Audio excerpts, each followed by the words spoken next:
Hey, Viva readers. Today we are reading First Chapter Friday and we are doing Sunrise on the Reaping. So, this is the latest addition to the Hunger Games. Now, not just a trilogy. So, join up. Happy birthday, hey Mitch. The insight of being born on Reaping Day is that you can sleep late on your birthday. It's pretty much downhill from there. Day off school hardly compensates for the terror of the name drawing. Even if you survive that, nobody feels like having cake after watching two kids being hauled off to the Capitol for slaughter. I roll over and pull the sheet over my head. Happy birthday! My 10-year-old brother Sid gives my shoulder a shake. You said, be your rooster. You said you wanted to get to the woods at daylight. It's true. Hoping to finish my work before the ceremony so I can devote the afternoon to the two things I love best, wasting time and being with my girl, Lenore Dove. My mom makes indulging in either of these a challenge, since she regularly announces that no job is too hard or dirty or tricky for me, and even the poorest people can scrape up a few pennies to dump their misery on somebody else. But given the dual occasions of the day, I think she'll allow for a bit of freedom as long as my work is done. It's the game makers who might ruin my plans. Hey, Mitch! Will said, the sun's coming up. All right, I'm up too. I roll straight off the mattress onto the floor and pull on a pair of shorts made from the government-issued flour sack. The words, courtesy of the Capitol, end up stamped across my butt. My ma wastes nothing. Widowed young when my pa died in a coal mine fire, she's raised Sid and me by taking in laundry and making every bit of anything count. The hardwood ashes in the fire pit are saved for lye soap. Eggshells get ground up to fertilize the garden. Someday these shorts will be torn into strips and woven into a rug. I finish dressing and toss Sid back in his bed, where he burrows right down in the patchwork quilt.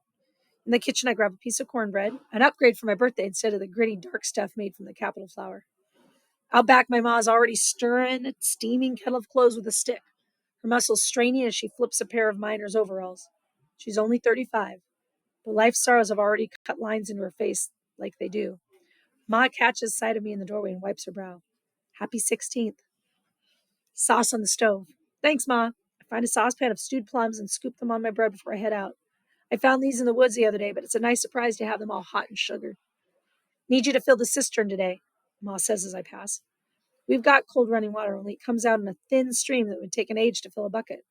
There's a special barrel of pure rainwater she charges extra for because the clothes come out softer, but she uses our well water for most of the laundry. What with pumping and hauling, filling the cistern's a 2-hour job even with Sid's help.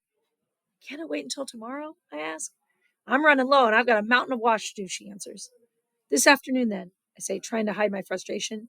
If the reaping's done by 1, and assuming we're not part of this year's sacrifice, I can finish the water by 3 and still see Lenore Dove. A blanket of mist wraps protectively around the worn gray houses of the scene. It'd be soothing if it wasn't for the scattered cries of children being chased in their dreams. The last few weeks, as the 50th Hunger Games has drawn closer, these sounds have become more frequent. Much like the anxious thoughts, I work hard to keep at bay. The second quarter quell, twice as many kids. No point in worrying, I tell myself. There's nothing you can do about it. Like 2 Hunger Games in one. No way to control the outcome of the reaping or what follows it. So don't feed the nightmares. Don't let yourself panic. Don't give the Capitol that. They've taken enough already. I follow the empty cinder street to the hill with the miners' graveyard. A jumble of rough markers spikes the slope. Everything from headstones with carved names and dates to wooden boards with peeling paint. My pa's buried in the family plot. Patch of Abernethys, with one limestone marker doing for us all.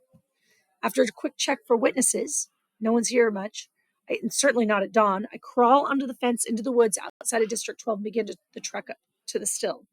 Brewing white liquor with Hattie Meany is dicey business, but it's a picnic compared to killing rats or cleaning outhouses. She expects me to work hard, but she works hard herself, and even though she'll never see 60 again, she can do more than a person half her age. There's a lot of grunt work involved. Collecting firewood, hauling grain, taking in the full bottles, and toting back the empties to be refilled. That's where I come in. I'm Hattie's mule. I stop at what we call the depot, a bare patch of ground concealed by the drooping boughs of a willow tree, where Hattie drops off supplies. 2 25-pound sacks of cracked corn weight, and I swing one over each shoulder. It takes about half an hour to reach the still, where I find Hattie tending a pot of mash next to the remains of a small fire. She offers me her long-handled wooden spoon. Why don't you give us this a stir? I drop the bags of corn under a lean-to where we keep supplies and raise the spoon in victory. Whoa, a promotion! Ma being allowed to handle the mash is some. Me being allowed to handle the mash is something new. Maybe Hattie's starting to train me to be a partner one day. 2 of us brewing full time will increase output. There's always more demand than she can meet, and even for the eye-watering stuff she makes with the Capitol grain, particularly for that since it's cheap enough for the miners to afford. Good stuff gets bought up by disorderly soldiers, peacekeepers, that is, and the richer folk in town. But bootlegging's illegal 10 different ways, and all it would take is a new head peacekeeper, one who didn't like the stiff drink himself, to land us in the stocks, or worse. Mining's tough work, but they don't hang you for it. While Hattie packs pint bottles of white liquor into a basket lined with moss, I squat down and stir the mash on and off. When it's cooled some, I pour it into a deep bucket and she adds the yeast. I set the mash in the lean-to so it can ferment. She's not distilling today since she doesn't want to risk the smoke attracting attention if the mist burns off. Our local peacekeepers may turn a blind eye to Hattie's still in her stall in the hob, an old warehouse that serves as our black market, but she's worried their capital counterparts and their low-flying cloaked hovercraft will spot us from the air. No hauling in the bottles today either, so I'm tasked with chopping wood for the week. When the pile's replenished, I ask what else needs doing, and she just shakes her head. Hattie's endeared herself to me by throwing in a tip sometimes. Not with my wages, which she pays directly to my mother, but by slipping me a little something on the sly. A handful of cracked corn I can take to Lenore Dove for her geese. A packet of yeast I can borrow with at the hob. And today, a pint of white liquor for my own use. She gives me her broken tooth grin and says, "Happy birthday, Hamish. I figure if you're old enough to make it, you're old enough to drink it." I have to agree, and though I'm not a drinker myself, I'm glad to get the bottle.